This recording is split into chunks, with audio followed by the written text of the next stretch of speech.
दोस्तों नमस्कार। इस वीडियो में हम लोग बात करेंगे सिंधु घाटी सभ्यता का। ये लास्ट चैप्टर होगा, ये लास्ट वीडियो होगा। इससे पहले एक क्लास हो चुकी है जिसमें हम लोग डिटेल बातचीत कर रहे थे विभिन्न मुद्दों पर। क्या क्या हमने पढ़ा है उसको एक बार रिकॉल कर लेते हैं हम लोग। हमने देखा था लोकेशन कहाँ कहाँ सिंधु घाटी सभ्यता जो है वह किन किन स्थलों पे अ, खोजी गई, उनके बारे में हमने सब देखा था। साथ ही हमने देखा था कि उनका विस्तार कहाँ से कहाँ तक था। ठीक है ना। हमने पहले बात की थी कि सिंधु घाटी सभ्यता की खोज किसने की थी, तो ये सारे जो है विस्तार के प्रमुख स्थल हैं, इनके बारे में भी हमने डिटेल में बातचीत की थी।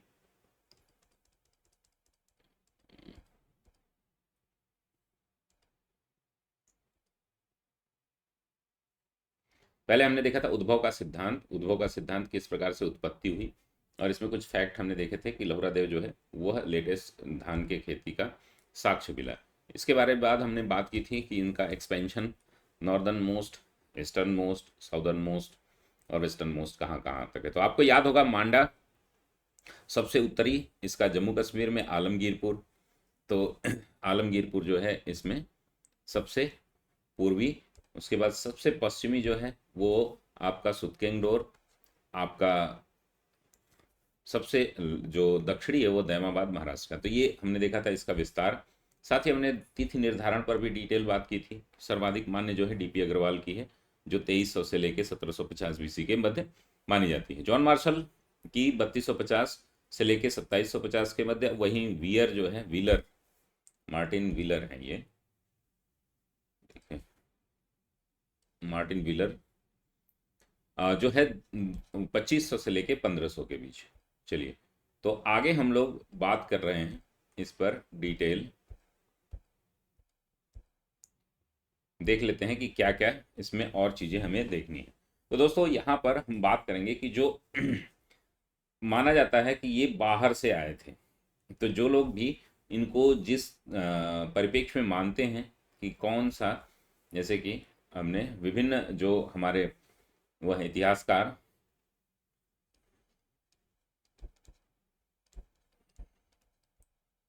वो मानते हैं कि ये अन्य जगहों से आए थे या भारत में थे। ठीक है ना। तो इनका उद्भव स्थल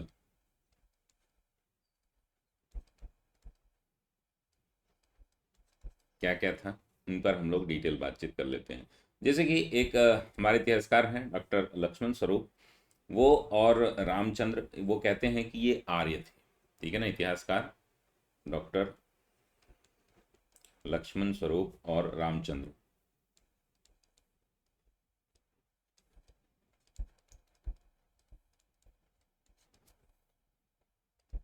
और रामचंद्र ये क्या मानते हैं कि ये जो सिंधु घाटी सभ्यता के लोग थे वो आर्य थे। ठीक है ना। स्थल या प्रजाति, किस प्रजाति के थे। ठीक है ना। तो आर्य थे, और वो बाहर से आए थे कि कहाँ से आए थे, गार्डन चाइल्ड जैसे मानते हैं।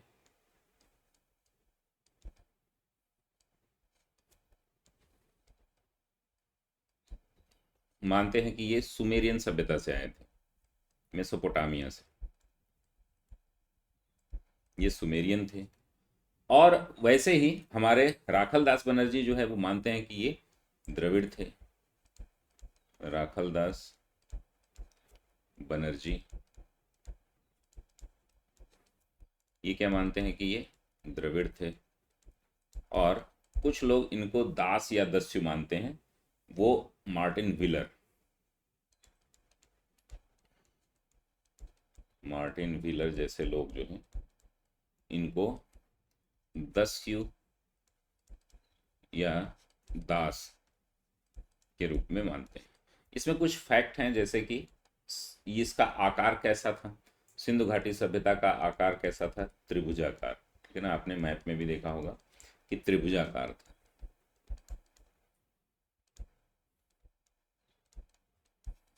ट्रायंगुलर।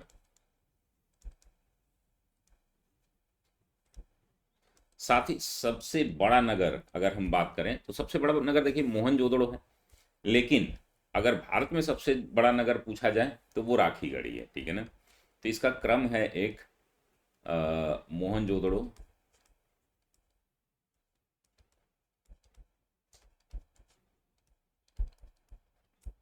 उसके बाद राखी गढ़ी, उसके बाद गनेरी वाला,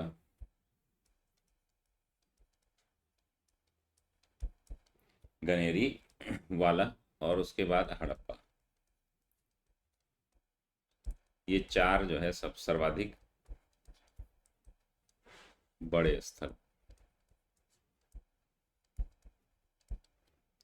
बड़े स्थल। तो ये अगर हम बात करें पूरे सिंधु घाटी सभ्यता में, अगर भारत में सर्वाधिक बड़ा स्थल पूछा जाए भारत का सर्वाधिक बड़ा स्थल,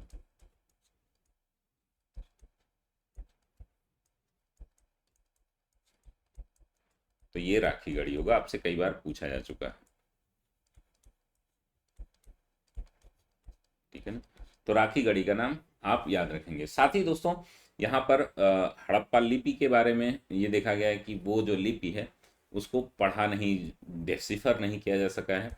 पिक्टोग्राफिक इसको लिपि बोलते हैं, इसको भाव चित्रात्मक हड़प्पा सभ्यता की लिपि,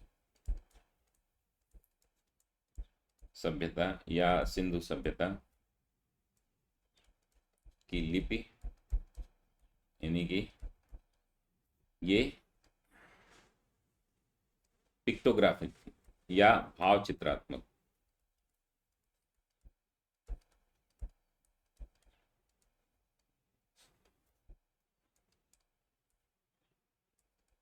पिक्चर के रूप में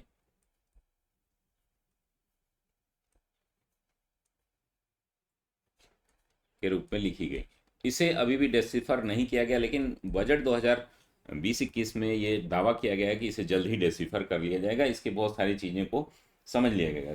सबसे पहले जो है इसको बैडिल महोदय ने पढ़ने का प्रयास किया था।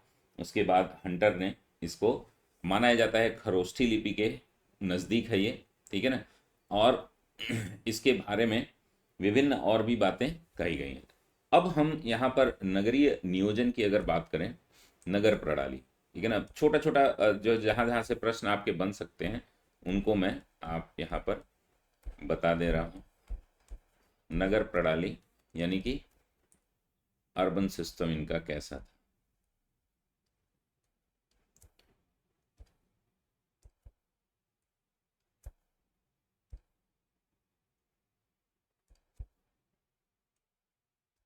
अर्बन सिस्टम, इनकी नगर प्रणाली जो है वो कैसी थी। अब नगर प्रणाली देखिए दो भागों में इनकी विभाजित थी, एक पश्चिम और पूर्व। जो पश्चिम वाली थी वह दुर्गीकृत थी, जिसमें राजा महाराजा लोग रहते होंगे या पुरोहित, जो भी वहाँ पर संपन्न वर्ग रहा होगा वह दुर्गीकृत जो है प्रशासकीय वर्ग, किलेबंदी के साथ जो है प्रशासन के लोग रहते होंगे। तो ये पश्चिम की जो है वेस्ट की, और ये पूर्व यानी कि ईस्ट की। पश्चिम की जो हमारी व्यवस्था थी वहाँ पर यह किलेबंद व्यवस्था हुआ करती थी, यानी कि यहाँ प्रशासकीय वर्ग का निवास स्थान रहा होगा।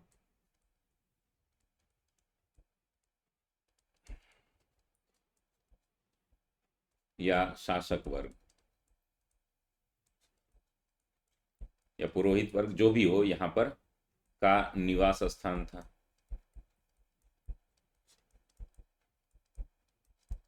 यहाँ पर पूर्व में जो था ये सामान्य लोगों का निवास स्थान था, सामान्य जनता का।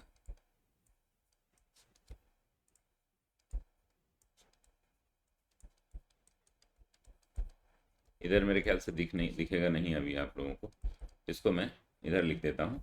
तो ये प्रशासक वर्ग जो है यह किलेबंद में रहते थे, यानी कि यहाँ पर किलेबंदी होती थी। और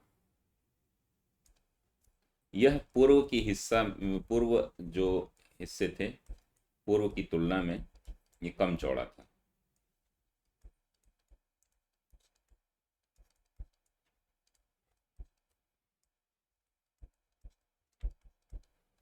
यहाँ पर सामान्य जन जो था वो क्या है, किलेबंदी नहीं थी।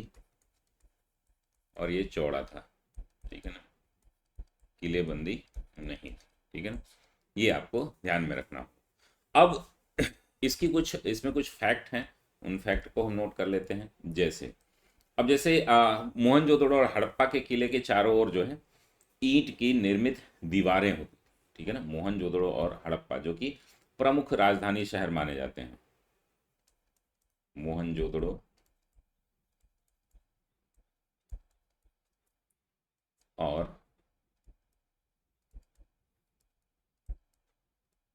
हड़प्पा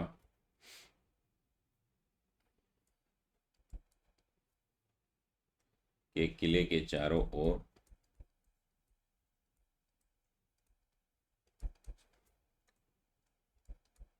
ईंट की दीवारें, जिसको रक्षा प्राचीर भी बोल सकते हैं, ईंट निर्मित दीवारें होती थी, ईंट निर्मित दीवारें। अगर इसको हम देखें तो इस प्रकार से ये मान लीजिए कि ये दुर्ग है, ठीक है ना, तो इसके चारों तरफ जो है ईंट से निर्मित दीवारें, जो आज बहुत सारे किले आप देखते हैं ना, ऊंची ऊंची दीवारें होती हैं, तो ये दीवारें हैं। इन दीवारों के सहारे जो है रक्षा प्राचीर का कार्य करती रही होंगी।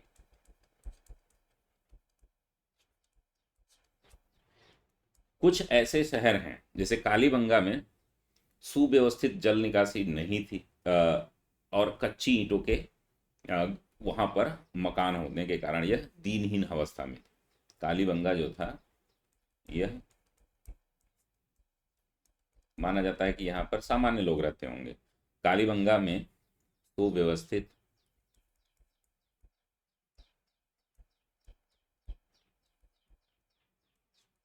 जल निकासी प्रणाली न होने के कारण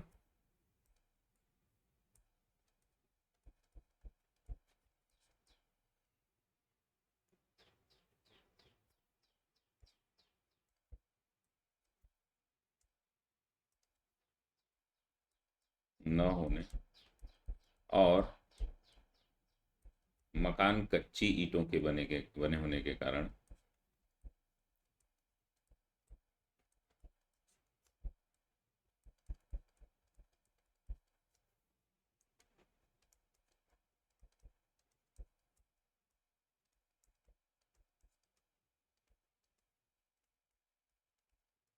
दीनहीन अवस्था में था।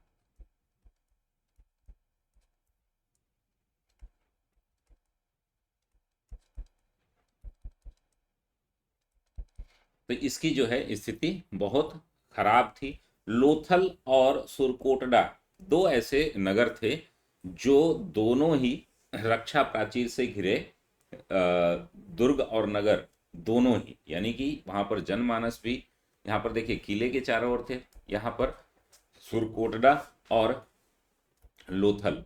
माना जाता है कि लोथल यहाँ या तो ये महत्वपूर्ण स्थल रहे होंगे और सुरकोटडा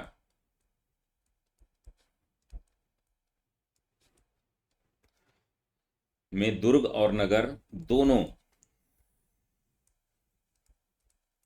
दुर्ग और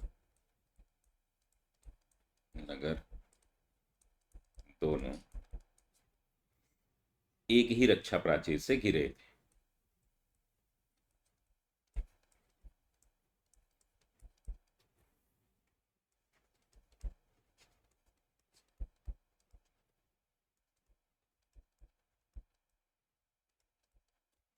साथ ही यहाँ पर कुछ है, जैसे कालीबंगा में दुर्ग और निचला हिस्सा अलग अलग प्राचीर से घिरा था।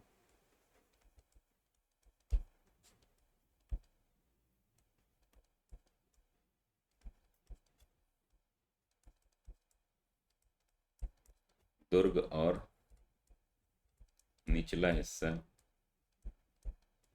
यानी नगर का निचला हिस्सा अलग अलग प्राचीर से घिरा था।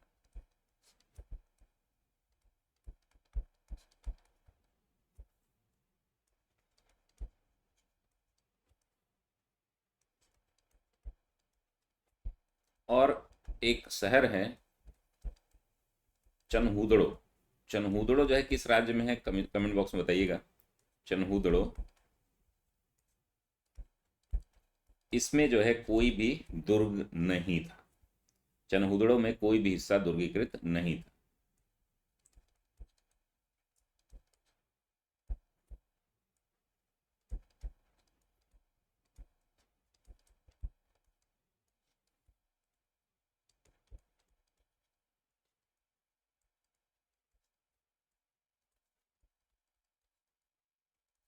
तो ये आप ध्यान में रखेंगे कि कोई भी हिस्सा इसका।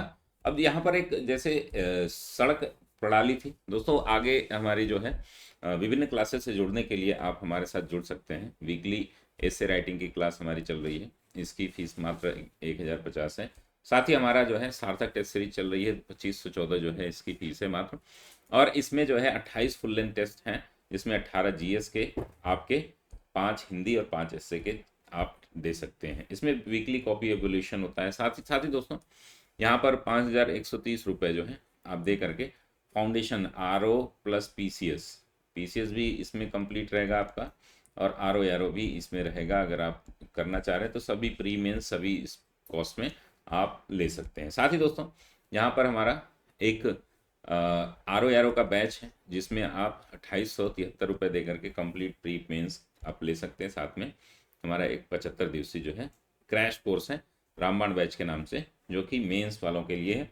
आप प्रारंभिक परीक्षा पास नहीं भी हुए तो इसको ज्वाइन करके आप कंप्लीट अपनी प्रिपरेशन कर सकते हो। लगभग 600 टॉपिक के माध्यम से यहाँ पर प्रिपरेशन कराई जा रही है। चलिए, तो हमने बताया था कि यहाँ पर एक विशेष व्यवस्था थी यहाँ की सड़क निर्माण जो है प्रणाली, यानी कि यहाँ पर रोड जो है वह बड़ा ही सड़क निर्माण प्रणाली। अब ये जो हमारे यहाँ आज बहुत एडवांस प्रणालियाँ देखी जाती हैं, रोड ट्रांसपोर्टेशन जो है उस टाइम पे वहाँ पर था। इसको थोड़ा समझ लेते हैं। जितनी भी सड़कें थी समकोण पर काटती थी, ठीक है ना। और यहाँ पर इस तरीके से ग्रिड सिस्टम, जैसे कि शतरंज में बना होता है ऐसे। और यहाँ पर जो एंट्रेंस था, अगर हम बात करें जो प्रवेश द्वार हुआ करता था, ये ग्रिड सिस्टम इसको बोलते हैं, ठीक है ना। जो सड़क थी वो ग्रिड सिस्टम पर थी, और यहाँ से जो प्रवेश द्वार होता था वो पूरब से होता था, यानी कि ईस्ट से, पूर्व से प्रवेश होता था। और इसको जो है ऑक्सफोर्ड सिस्टम बोलते हैं। जब समकोण पर ये चौराहा जो होता है, ऑक्सफोर्ड सिस्टम इसको बोलते हैं। तो सड़क प्रायः जो है एक दूसरे को समकोण पर काटती थी। इसमें कुछ 4-5 बिंदु है, वो आप लिख लीजिए। सड़क प्रायः एक दूसरे को समकोण पर काटती थी।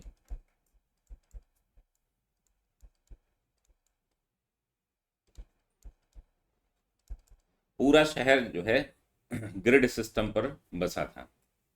यह सड़कों का जाल, पूरा शहर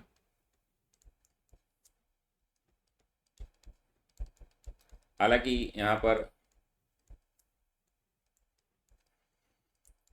सड़कें जो है कच्ची होती थी, ठीक है ना। सड़कें जो है इसको जो हम ग्रिड सिस्टम को कह सकते हैं शतरंज के बोर्ड के समान। अब यह वहां पर आप बना करके दिखा देंगे अगर आपको मुख्य परीक्षा में लिखने को आया, क्योंकि कल्चर के अंतर्गत ये आ सकता है। नगर नियोजन प्रणाली जो है कई बार पूछा गया है सिंधु घाटी सभ्यता की। आमतौर पर जो है नगरों में प्रवेश जो है वो पूर्व की ओर से होता था, ठीक है ना। आमतौर पर प्रवेश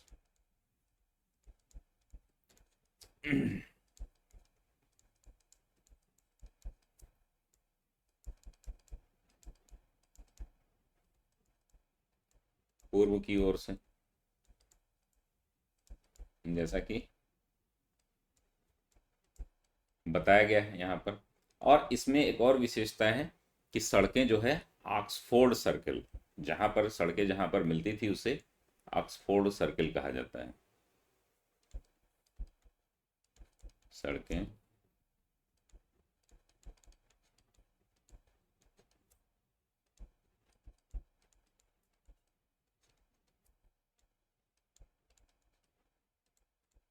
उसे ऑक्सफोर्ड सर्कल,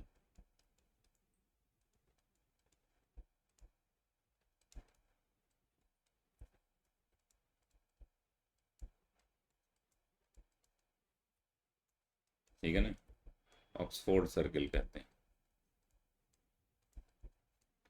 ये आप ध्यान में रखेंगे। अब सड़कें जो है कच्ची होती थी आपको पता है, लेकिन कुछ जगह पर जैसे मोहनजोदड़ो में कुछ प्रयास किए गए हैं ईंटों और ठीकरों जैसे मतलब आज हम देखते हैं कंकड़ पत्थर जो होते हैं उनको ठीकरों बोलते हैं। सड़कें प्रायः कच्ची होती थी।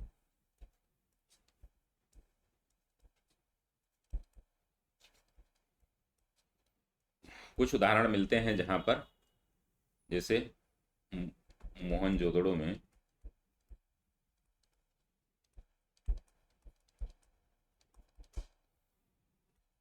ईंटों और ठीकरों से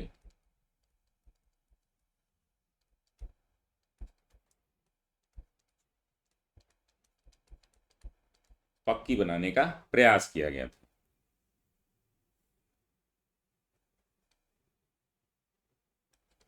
पक्का बनाने का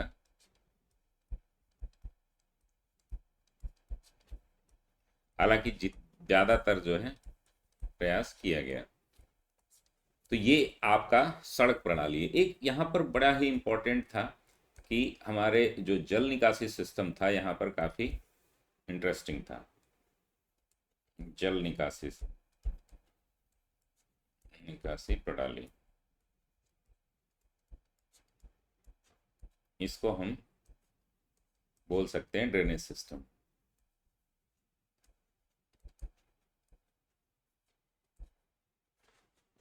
अब ये सिंचाई वाला ड्रेनेज नहीं है, ड्रेनेज मतलब कि घर से जो जल निकासी होती थी उसके लिए एक बड़ा ही अच्छा सिस्टम यहाँ पर बनाया गया था। अब देखिए जो भी घर बनते थे मोहनजोदड़ो में, वो घरों में कुएं होते थे जैसे कि कोने में। अब ये देखिए ये सड़क आई आपकी, एक मैं घर बना लेता हूँ, ठीक है ना। घर के किनारे से जो है सड़क इधर से भी जाएगी, ठीक है, इधर से भी जाएगी, ठीक है ना, और इधर से भी जा सकती है। लेकिन एक कोने पर यहाँ पर घर में ही कुएं बने होते थे और यहाँ से ये जो है चौड़े चौड़े सीवेज सिस्टम थे। कुएं से निकलता हुआ पानी इसमें जाता था और ये सड़कें जो है ना, ये नालियाँ जो है, सीवर सिस्टम जो है वो ढका होता था, ठीक है ना। किससे? पत्थरों से ढका होता था, ठीक है ना, पत्थरों से ढकी हुई नालियाँ, ढकी हुई नालियाँ। तो ये आज भी आप देखते हैं ना कि पूरे भारत में बहुत जगह समस्या है ये, ठीक है ना। तो ये कुआं है, यहीं पर स्नान गृह होगा, यहीं पर लोग स्नान करते होंगे, वॉशरूम वगैरह जो भी है यहीं पर होगा, जो सड़क किनारे थी, ठीक है ना। तो मोहनजोदड़ो की जल निकासी प्रणाली जो है वह अद्भुत थी, ठीक है। मोहनजोदड़ो की मेलुहा करके एक नॉवेल है अमीश त्रिपाठी का, वो पढ़ेंगे तो वो मोहनजोदड़ो के ही परिप्रेक्ष्य में लिखी गई है, हालांकि बहुत सारी चीज़ें उसमें काल्पनिक हैं। मोहनजोदड़ो की जल निकासी प्रणाली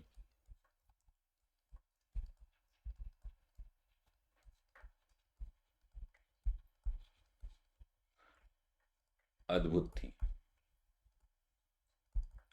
अद्भुत होने का क्या कारण था कि स्नानागार प्रायः जो है घर के कोने में होते थे। स्नानागार प्रायः घर के कोने में होते थे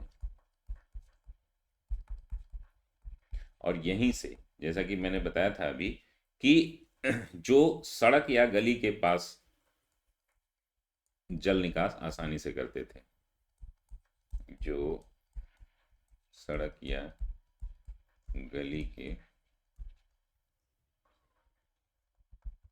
पास जल निकासी आसानी से करते थे।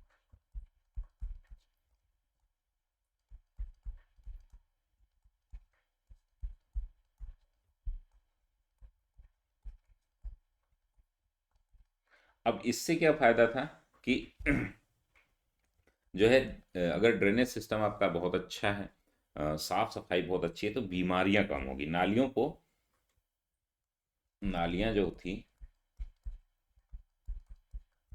आगे जाकर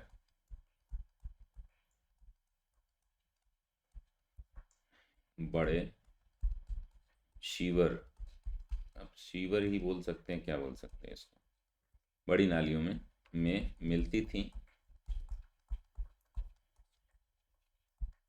तथा नालियां जो है पत्थरों से ढकी रहती थी,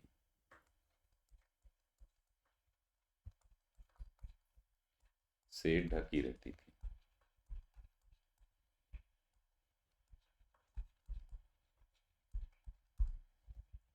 अब यहाँ पर ये जो है दोनों सिस्टम, दोनों से जो है प्रश्न पूछे गए हैं। सड़क निर्माण प्रणाली इनकी काफ़ी अद्भुत थी, जो है ऑक्सफोर्ड सर्कल आदि भी इससे पूछा गया है।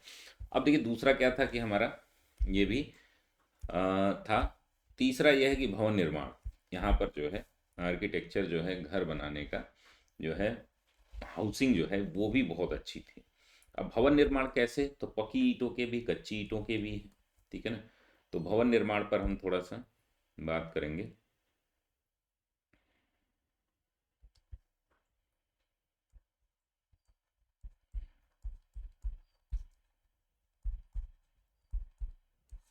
यानी कि कंस्ट्रक्शन। अब यहाँ पर कंस्ट्रक्शन कैसे होता था, तो आपको मैं याद दिला दूं, आप सभी को याद होगा कि यहाँ पर पक्की ईंटों के भी मकान बनते थे, ठीक है ना। ईंटों का आकार जो है वो भी निर्धारित था, चौक घनाकार होते थे, ठीक है ना। तो जैसा कि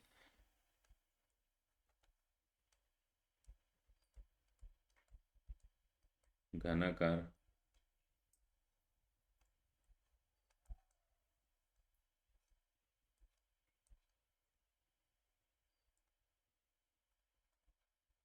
ये अगर आप देखेंगे तो ईंटों का जो आकार था वो घनाकार था, और कहीं कहीं अलंकृत ईंटें भी। अब ये जो आकार था इसका 4:2:1 के आकार का था, ये ईंटों का आकार था। स्ट्रक्चर जो है इसका ईंटों का इस प्रकार से था। तो इसके बारे में हम कुछ बातें लिखेंगे कि घनाकार ईंटों के मकान, मकान कच्ची और पक्की दोनों ईंटों के होते थे।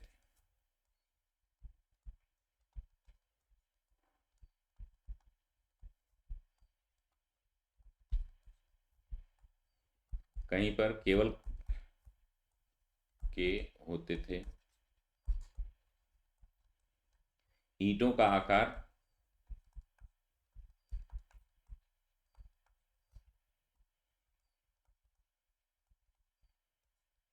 क्या था, 4:2:1, ठीक है, ये था। और इसमें जो है आपको ध्यान रखेंगे कि अलंकार, अधिकतर जो है, अधिकतर ईंट जो है अलंकार विहीन होते थे।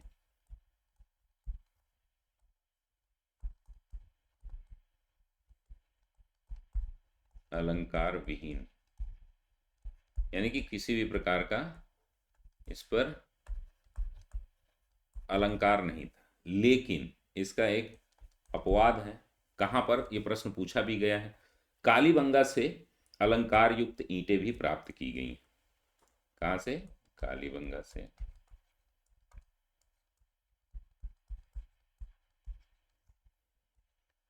अलंकार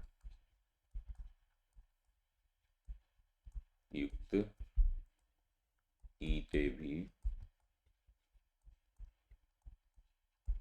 प्राप्त की गई। अब इसका उदाहरण भी आप दे देंगे, जैसे कि इस तरीके से आप बनाइए ईंट जो है, और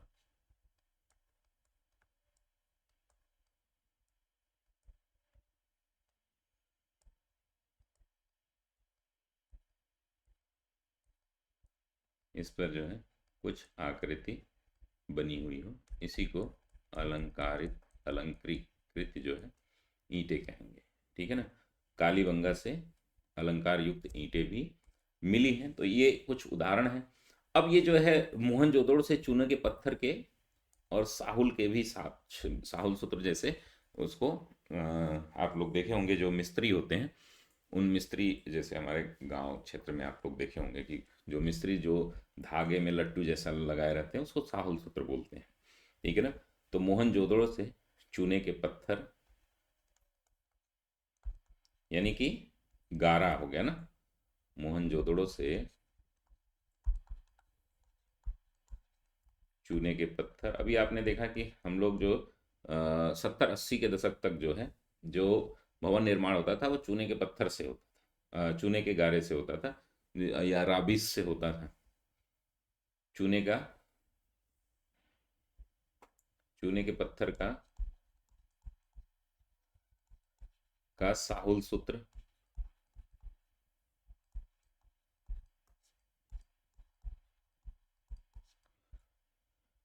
मिला है। अब इसका कार्य क्या होता है? यह दीवारों को सीधा बनाने में इसका उपयोग होता है। ठीक है ना। दीवारों को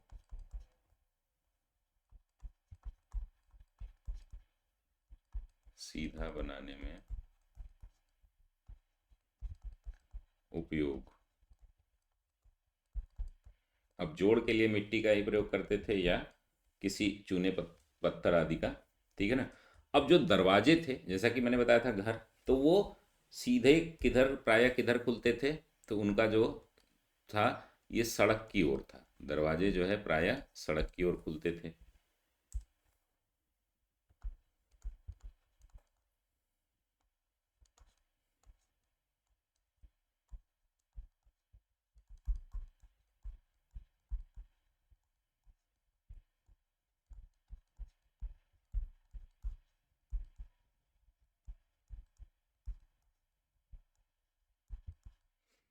प्राय सड़क की ओर खुलते थे या गली की ओर खुलते थे।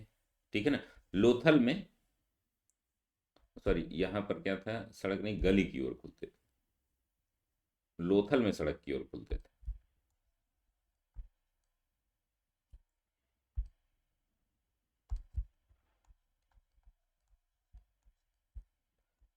लोथल में दरवाजे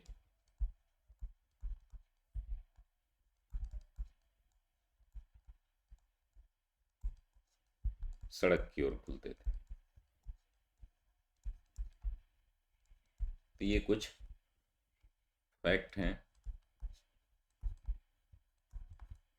जिनके बारे में आपको जानना बहुत ही ज़रूरी था।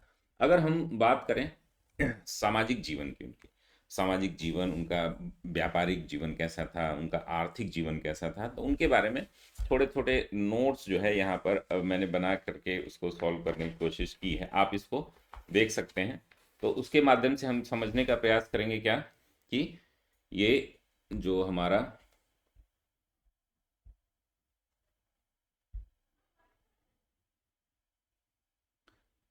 एक मिनट का टाइम दीजिएगा।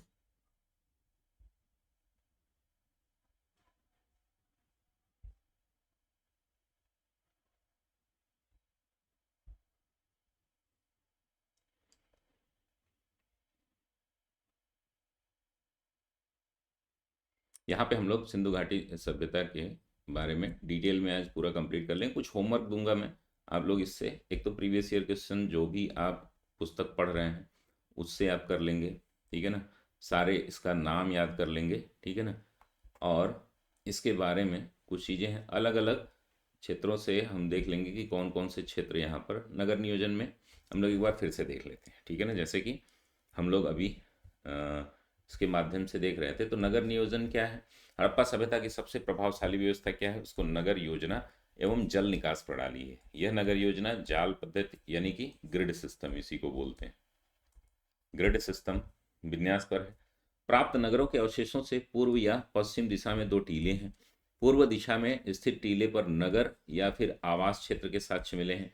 पश्चिम के टीले पर गढ़ी अथवा दुर्ग के साक्ष्य मिले हैं, जैसा कि मैंने बताया था। लोथल एवं सुरकोटला में दुर्ग और नगर क्षेत्र दोनों ही एक ही रक्षा प्राचीर से घिरे हैं। हड़प्पा मोहनजोदड़ो तथा कालीबंगा की नगर योजना एक समान थी, किंतु कालीबंगा में व्यवस्थित निकास प्रणाली न होने से एवं कच्ची ईंटों के मकान बने होने के कारण यह एक दीनहीन बस्ती प्रतीत होती है। हड़प्पा सभ्यता के किसी भी पुरा स्थल से किसी भी मंदिर के अवशेष नहीं मिले हैं। तो ये कई बार आपसे प्रश्न पूछा गया है कि उस समय जो है धार्मिक उनकी स्थिति जो कैसी थी। तो उनकी धार्मिक स्थिति जो है ऐसी थी कि वो पशुपति शिव की पूजा तो करते हैं, लेकिन किसी भी वहाँ पर मंदिर का साक्ष्य नहीं मिला है। केवल मोहनजोदड़ो एकमात्र ऐसा स्थान है जहाँ से एक स्तूप का अवशेष मिलता है, यद्यपि इसे कुषाण कालीन माना जाता है, ठीक है ना, वो भी बाद का माना जाता है, ना कि उस काल का माना जाता है। क्लियर है ना। हड़प्पा कालीन नगरों के चारों ओर प्राचीर बनाकर किलेबंदी करने का उद्देश्य नगर की शत्रुओं के प्रबल आक्रमणों से रक्षा करना नहीं था, अपितु लुटेरों और पशुदस्युओं से सुरक्षित रखने के लिए सुरक्षात्मक उपाय थे। अब आपने मोहनजोदड़ो एक मूवी बनी थी, डायरेक्टर का नाम तो नहीं याद आ रहा है, अभिनव अभिनव शायद थे। तो उन्होंने बहुत ही घटिया तरीके से उसका रिप्रेजेंटेशन किया था। RS वर्मा की NCERT भी पढ़ लेते तो अच्छा उसमें करते। कालीबंगा में निर्मित सड़कों एवं गलियों को एक समानुपातिक ढंग से बनाया गया था। नगर की प्रमुख सड़क को प्रथम सड़क कहा जाता था। आमतौर पर नगरों में प्रवेश जो है पूर्वी सड़क से होता था, और जहां पर यह प्रथम सड़क मिलती थी उसे ऑक्सफोर्ड सर्कल कहा जाता था। इससे सड़कें मिट्टी की बनी होती थी। नालियों की बात की जाए, जैसा कि हमने अभी देखा कि जल निकास प्रणाली सिंधु नदी सभ्यता की अद्वितीय विशेषता थी, जो हमें अन्य किसी भी समकालीन सभ्यता में प्राप्त नहीं होती है। नालियां ईंटों या पत्थरों से ढकी होती थी। इसके निर्माण में मुख्यतः ईंटों और मोर्टार का प्रयोग किया जाता था। कभी कभी चूने और जिप्सन का प्रयोग किया जाता था, जैसा कि हमने बताया था कि गारे के रूप में ईंटा और राबिस जो है उसका प्रयोग किया जाता था। घरों में जल निकासी मोरियों मतलब नालियों द्वारा होता था, जो मुख्य नालियों में यानी कि सीवर में जाकर के मुख्य सीवर में मिलती थी। मोहनजोदड़ो की जल निकासी प्रणाली अद्भुत थी तथा हड़प्पा की निकास प्रणाली तो और भी विलक्षण थी। यानी कि मोहनजोदड़ो और हड़प्पा में दोनों ही जगह निकास प्रणालियां बहुत ही अद्भुत और आज के जो जमाने की जो व्यवस्थाएं थी उसमें थी। कालीबंगा में अनेकों घरों में अपने अपने कुएं थे, ठीक है ना, जैसा कि मैंने बताया था कि कुएं जो है किनारे होते थे स्नानागृह के पास। सभी प्रकार की ईंटों की एक विशेषता थी, वे एक निश्चित अनुपात में बने थे, जैसे कि 4 संबंधे 2 संबंधे 1 बताया गया है, ये क्यूबिकल फॉर्म में, जिसकी लंबाई चौड़ाई और मोटाई का अनुपात 4 संबंधे 2 संबंधे 1 के रूप में देखा गया।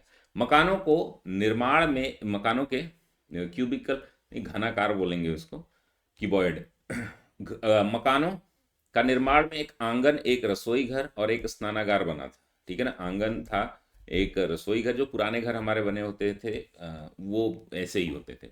घरों में दरवाजे मुख्य पिछवाड़े की ओर खुलते थे, यानी कि गली की ओर, ठीक है ना। सामान्यतः मकान छोटे होते थे, जिसमें 4-5 कमरे होते थे। कुछ बड़े आकार के भवन भी मिले हैं जिसमें 30 कमरे तक बने हैं। 2 मंजिले भवनों का भी निर्माण देखा गया है। प्रत्येक मकान में ढकी हुई नालियां भी होती थी, यानी कि यहाँ साफ सफाई पर विशेष ध्यान दिया जाता था। साथ ही दोस्तों, राजनीतिक व्यवस्था की अगर बात करें तो हड़प्पा संस्कृति की एक व्यापकता एवं विकास को देखने से ऐसा लगता है कि यह सभ्यता किसी केंद्रीय शक्ति से संचालित होती थी। हड़प्पाकालीन राजनीतिक व्यवस्था के वास्तविक स्वरूप के बारे में हमें कोई स्पष्ट जानकारी नहीं है, क्योंकि हड़प्पावासी वाणिज्य की और अधिक आकर्षित थे। इसलिए ऐसा माना जाता है कि संभवतः हड़प्पा सभ्यता का शासन बणिक वर्ग के हाथों में। व्हीलर ने सिंधु प्रदेश शासन को मध्यम वर्गीय जनतंत्रात्मक शासन कहा और उन्हें धर्म की महत्ता को स्वीकार किया। स्टुअर्ट पिगट के विचार हैं कि सिंध प्रदेश के शासन को पुरोहित वर्ग का प्रभाव था। वहीं हंटर का क्या कहना है कि मोहनजोदड़ो का शासन एक प्रतिनिधि शासन का रूप में, यानी कि एक लोकतांत्रिक जो रिप्रेजेंटेटिव सिस्टम है उसकी उन्होंने बात की थी। सामाजिक व्यवस्था की बात करते हैं दोस्तों। यहाँ पर सोशल स्ट्रक्चर, जैसा कि हमने देखा था, समाज में इकाई परंपरागत तौर पर परिवार थी। अब देखिए, मैंने बताया था जैसा कि कल में कि यहाँ पर भूमध्य सागरी, अल्पाइन, मंगोलाइड और प्रोटोआस्ट्रलाइड सभी प्रकार के जातियां पाई गई। समाज में इकाई जो है इकाई परंपरा तौर पर परिवार थी। मातृदेवी जो समाज की इकाई थी वो परिवार थी। मातृदेवी की पूजा और मुहरों पर अंकित चित्र से यह परिलक्षित होता है कि हड़प्पा समाज जो है मातृसत्तात्मक रहा होगा, ठीक है ना। ये जो है पैट्रियार्की से नहीं, ये विमेन का हस्तक्षेप इसमें ज़्यादा था और उनको पूजा भी जाता था। नगर नियोजन, दुर्ग, मकानों के आकार व रूपरेखा तथा शवों के दफनाने के ढंग को देखकर ऐसा प्रतीत होता है कि सैंधव समाज अनेक वर्गों जैसे कि पुरोहित, व्यापारी, अधिकारी, शिल्पी, जुलाहे, श्रमिकों आदि में विभाजित थे। सैंधव सभ्यता के लोग युद्ध प्रिय न होकर के शांति प्रिय थे। सिंधु सभ्यता के निवासी शाकाहारी और मांसाहारी दोनों थे। भोज्य पदार्थों में गेहूं और जौ, ठीक है ना, मटर, तिल, ये नाम याद रखिएगा, सरसों, खजूर, तरबूज, गाय, सुअर, बकरी का मांस, मछली, घड़ियाल, कछुआ आदि का मांस खाए जाते थे। वस्त्रों में अभी देखिए यहाँ पर दो चीजें नहीं होती थी, उसको आप याद रख लीजिएगा, गन्ना व दाल की खेती के साक्ष्य नहीं मिले। गन्ना और दाल, हालांकि तुअर, तुअर के साक्ष्य शायद हैं, ठीक है ना, मटर के साक्ष्य, तुअर की जो दाल है उसका साक्ष्य नहीं मिला है। सूती एवं ऊनी वस्त्र दोनों प्रकार से पहने जाते थे। आभूषणों का प्रयोग पुरुष एवं महिलाओं दोनों करते थे।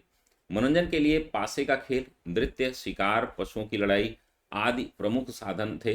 धार्मिक उत्सव एवं समारोह भी समय समय पर धूमधाम से मनाए जाते थे। अन्नागार और स्नानागार भी दोनों काफ़ी महत्वपूर्ण है, उसके बारे में भी हम देखेंगे। ये क्लास थोड़ी सी लंबी होगी तो आप सभी लोग एक बार इसको इसी क्लास में हम लोग खत्म करते हैं, ठीक है ना।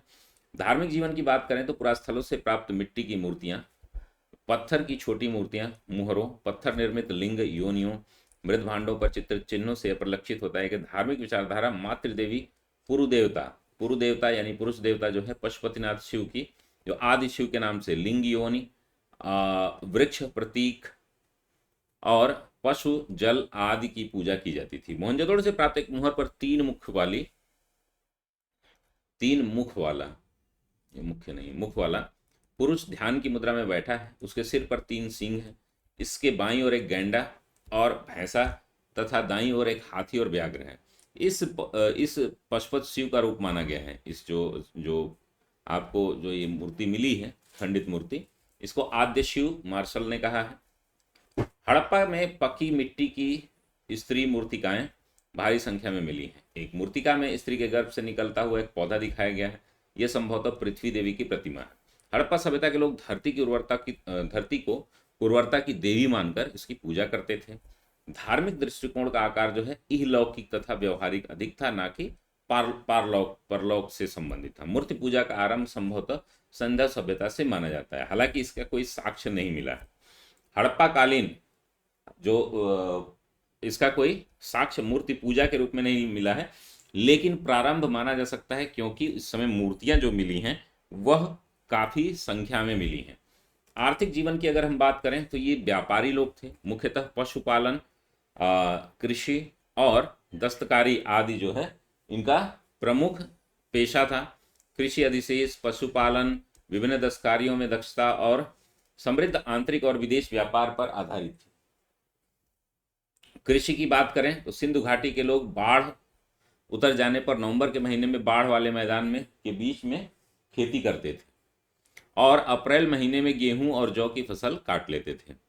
सैंधव सभ्यता में कोई फावड़ा या फल जो हल है, फाल या हल जो है नहीं मिला है, परंतु कालीबंगा में हड़प्पा काल में राजस्थान के खेतों में हल जोते जाते थे, ठीक है ना। हड़प्पाई लोग शायद लकड़ी के हलों का प्रयोग करते थे। फसल काटने के लिए पत्थर के हंसिया का प्रयोग किया जाता था। 9 प्रकार की फसलों की पहचान की गई है, इसको आपको याद रखना है। इसमें से कई बार प्रश्न आपसे डायरेक्ट पूछे गए हैं। जो चावल है वह गुजरात और राजस्थान में पाया गया है। गेहूं की 3 किस्में, जौ की 2 किस्में, खजूर, तरबूज, मटर, राई, तिल आदि। किंतु सैंधव सभ्यता में गेहूं और जौ मुख्य खाद्यान्न थे। मोहनजोदड़ो, हड़प्पा और कालीबंगा में अनाज बड़े बड़े कोठारों में जमा किया जाता था। 6 अन्य कोठार मिले हैं। संभवतः किसानों से राजस्व के रूप में अनाज लिया जाता था। लोथल के लोग 1800 ईसा पूर्व में चावल का प्रयोग करते थे। यहाँ चावल के अवशेष प्राप्त हुए हैं। वहीं सर्वप्रथम कपास उत्पन्न करने का श्रेय सिंधु सभ्यता के लोगों को ही जाता है। इसलिए यूनानियों ने इसे सिंडोन जिसकी उत्पत्ति सिंध से हुई है, नाम दिया था। पशुपालन की बात करें तो हड़प्पाई लोग बैल, भेड़, बकरी, सुअर आदि पालते थे। ऐसी कोई मुहर नहीं मिली है जिस पर गाय की आकृति खुदी हो। कुबड़ वाला सांड एक संस्कृति में विशेषता महत्व रखता है। और उस सांड को, जो एक श्रृंगी सांड भी कहते हैं, उसका काफी महत्व इस कल्चर में था। घोड़े के अस्तित्व का संकेत जो है मोहनजोदड़ो के एक ऊपरी सतह से तथा लोथल में एक संदिग्ध मूर्ति का यानी टेराकोटा यानी मिट्टी की मूर्ति से मिला है, मृण मूर्ति का। गुजरात के सुरकोटडा नामक स्थल से घोड़े के अस्थिपंजर के अवशेष मिले हैं। वे 2000 ईसा पूर्व के आसपास के हैं। जो भी हो, इतना तो स्पष्ट है कि हड़प्पा काल में इस पशु के प्रयोग का आम प्रचलन नहीं था। हो सकता है कि कुछ 2-4 संख्या में वहां रहे हों, लेकिन उनका उपयोग नहीं करता। गुजरात के निवासी हाथी पालते थे, तो हाथी का साक्ष्य मिला है, याद रखिएगा। घोड़े का साक्ष्य मिला है, लेकिन बहुधा वो उपयोग नहीं किए गए हैं। शिल्प एवं तकनीकी सैंधव लोग पत्थर के अनेक प्रकार के औजार प्रयोग करते थे। तांबे के साथ टिन मिलाकर कांसा तैयार किया जाता था, किंतु हड़प्पा में कांसे के औजार बहुतायत में नहीं मिलते थे। हड़प्पा समाज के शिल्पियों में कुसेरों के समुदाय का महत्वपूर्ण स्थान था, यानी कि शिल्पी वर्ग जो है वहां पर काफी संपन्न था।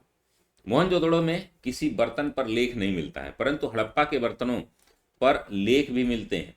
हड़प्पा के कुछ बर्तनों पर मानव आकृतियां भी दिखाई देती हैं। अगर लिपि की बात करें तो यह अक्षर सूचक जो है ये चित्र भाव चित्रात्मक पिक्टोग्राफिक चित्र के रूप में लिपि के रूप में जानी जाती है। सिंधु घाटी में लगभग 64 मूल चिन्ह और 250 से 400 तक अक्षर जो कि सेलखड़ी की आयताकार मुहरों, तांबे की गुरिकाओं आदि पर मिलते हैं। लेखन प्रणाली साधारणतः अक्षर सूचक मानी जाती है।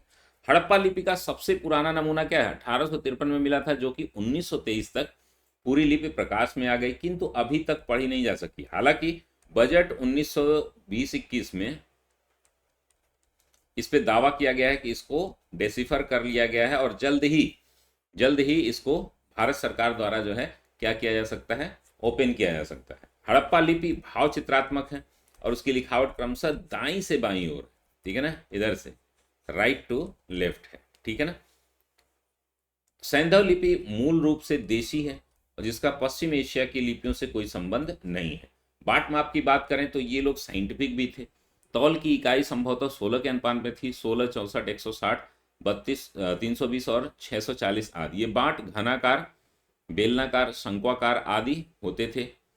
मोहनजोदड़ो में सीप का बना हुआ तथा लोथल में हाथी के दांत का बना हुआ एक पैमाना यानी कि स्केल जो मापने के लिए यूज किया जाता है। मृत भांडों की अगर बात करें तो लाल मृत भांड ज्यादा पाए गए हैं। हड़प्पा भांडों पर आम तौर पर वृत्त या वृक्ष की आकृतियां मिलती हैं, यही प्रमुख चित्रकारी थी। कुछ ठीकरों पर मनुष्य की आकृतियों भी दिखाई। ठीकरे मतलब जो टूटे हुए जो बर्तन होते हैं ना, उनको बोलते हैं। मुहरे हड़प्पा संस्कृत की सर्वोत्तम कलाकृतियां, इसमें उनकी मुहरें अब तक लगभग 2000 मुहरें प्राप्त हुई हैं। इसमें से अधिकांश मुहरें जो है लगभग 500 मोहनजोदड़ो से मिली। अधिकांश मुहरें जो है लघु लेखों के साथ साथ एक सिंगी सांड, भैंस, बाघ, बकरी और हाथी की आकृतियां खोदी गई हैं।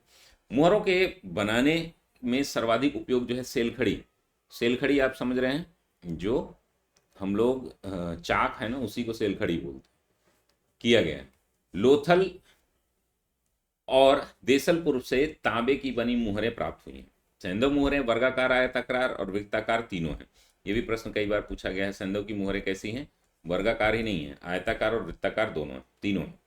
कुछ मुहरों पर देवी देवताओं जैसे पशुपत शिव की आकृतियों के चित्रित होने से अनुमान लगाया जा सकता है कि संभवतः इनका धार्मिक महत्व भी रहा होगा। वर्गाकार मुद्राएं जो है सर्वाधिक प्रचलित में थी, ठीक है ना। तो यही आप कंफ्यूजन क्रिएट करता है कि हम लोग क्या करते हैं कि वर्गाकार मुद्राएं ही सोचते हैं कि केवल सिंधु घाटी सभ्यता में थी। मोहनजोदड़ो, लोथल तथा कालीबंगा से राज मुद्रांक किले मिले हैं। इसे व्यापारिक क्रियाकलापों का ज्ञान प्राप्त होता है। लघु मृण मूर्तियां सिंध प्रदेश में भारी संख्या में आग में पकी मिट्टी जो टेराकोटा कहलाती है, जैसे टेराकोटा जो है आपने देखा कि हमारे गोरखपुर के टेराकोटा को मिला भी है क्या, जीआई टैग। वही टेराकोटा यानी कि मिट्टी के बनाए हुए पकाए हुए जो बर्तन आदि होते हैं। इनका प्रयोग या तो खिलौना के रूप में, पूज्य प्रतिमाओं के रूप में होता था, जिसमें कुत्ते, भेड़, गाय, बैल, बंदर की आकृतियां मिलती हैं। यद्यपि नर और नारी दोनों की मृण मूर्तियां मिली हैं, तथापि नारी मृण मूर्तियों की संख्या अधिक है। यानी कि ये माना जा सकता है कि उस समय जो है पितृसत्तात्मक समाज नहीं था, मातृसत्तात्मक समाज के हमें क्या मिलते हैं, लक्षण मिलते हैं। हड़प्पाई लोग व्यापार में धातु के सिक्कों का प्रयोग नहीं करते थे।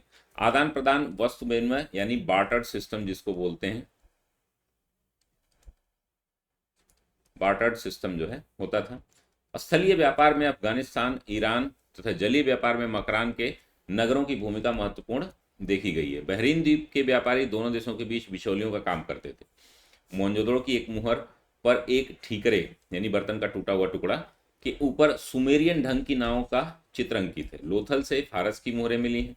कालीबंगा से बेलनाकार मुहरें मिली भी सिंधु सभ्यता के व्यापार के साक्ष्य प्रस्तुत करते हैं। वहीं सिंधु और मेसोपोटामिया दोनों सभ्यताओं में मातृ शक्ति को की उपासना होती थी तथा दोनों के निवासी जो है बैल, बत्तख, पाषाण स्तंभ को पवित्र मानते थे।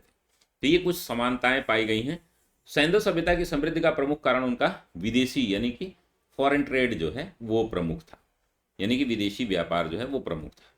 साथ ही दोस्तों यहाँ पर हम बात करेंगे उद्भव एवं अवसान की, यानी कि हड़प्पा संस्कृति के अस्तित्व मोटे तौर पर 2500 ईसा पूर्व से लेकर के 1700 ईसा पूर्व के बीच रहा होगा। सारी जीवन पद्धति में एक रूपता बनी रही। हड़प्पा पूर्व बस्तियों के अवशेष पाकिस्तान के निचले सिंधु और बलूचिस्तान प्रांत में तथा राजस्थान के कालीबंगा में मिले हैं। हड़प्पा पूर्व के उत्तर गुजरात सभ्यता के मकान आयताकार थे। हड़प्पा संस्कृति का नागरिकोत्तर अवस्था मध्य एवं पश्चिमी भारत में दिल्ली एवं पश्चिमी उत्तर प्रदेश में भी दिखाई देते हैं। इनका काल मोटे तौर पर 1800 ईसा पूर्व से 1200 ईसा पूर्व तक हो सकता है। हड़प्पा संस्कृति की नागरिकोत्तर यानी कि नगर के संस्कृत नगर के नगरीय संस्कृति के बाद की अवस्था को उप सिंधु संस्कृति भी कहते हैं। इसका उत्तर हड़प्पा संस्कृति नाम और भी अधिक प्रचलित है। उत्तर हड़प्पा संस्कृतियां मूलतः ग्रामीण सभ्यता एवं ताम्र प्रसारित थी।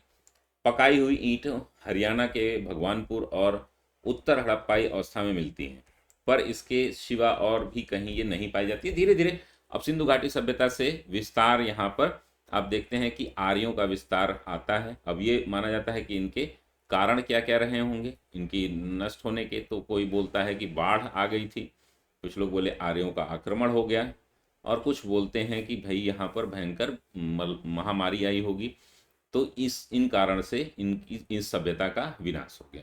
अब आपको एक होमवर्क है कि आप लोग क्या करें कि इसको जो है जितने भी यहाँ पर नगर हैं, खास करके मैं अभी कुछ नाम बता दे रहा हूँ, इनके बारे में 5-5 बिंदु जरूर याद कर लें।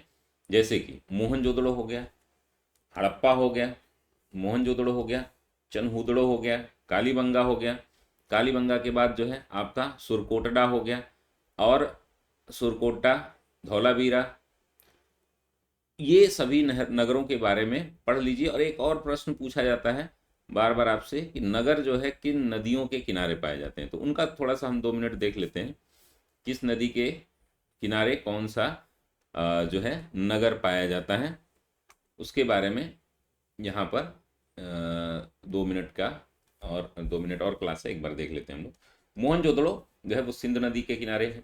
हड़प्पा जो है वो रावी नदी के किनारे है। रोपड़ सतलज नदी के किनारे है। मांडा चिनाब नदी, जैसा कि मैंने बताया था, सबसे ये उत्तरी है मांडा, ठीक है ना।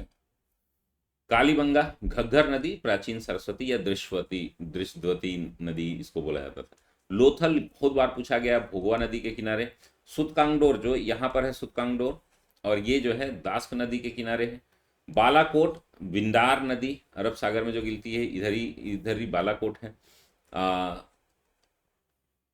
ये सुतकाकोह, ये जो है शादिक और एक ट्रिब्यूटरी है, अरब सागर में गिरती है इसी की।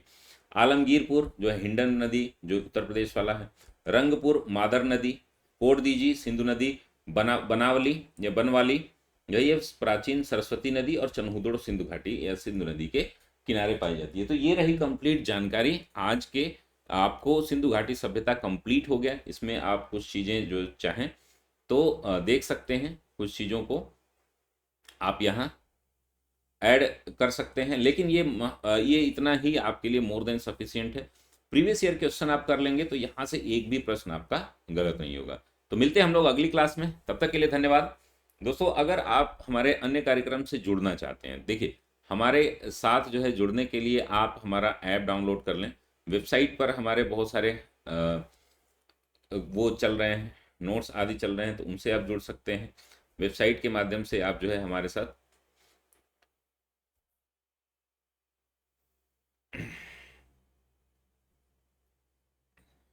चलिए यहाँ पे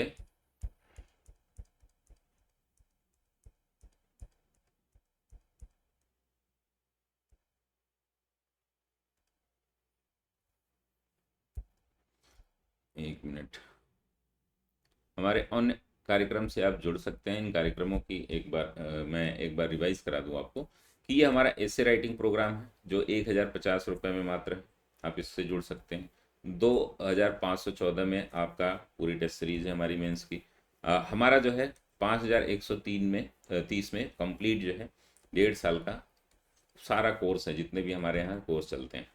2873 में आपका आर ओ एरो का है, ये अभी कुछ ही दिनों में समाप्त हो जाएगा दोस्तों। ये 75 दिवसीय जो है क्रैश कोर्स है, जिसमें आप जो है इसके साथ जुड़ सकते हैं। ठीक है ना, तो ये रहा कंप्लीट क्लास। मिलते हैं हम लोग अगली क्लास में, तब तक के लिए धन्यवाद। स्वस्थ रहिए, मस्त रहिए, व्यस्त रहिए।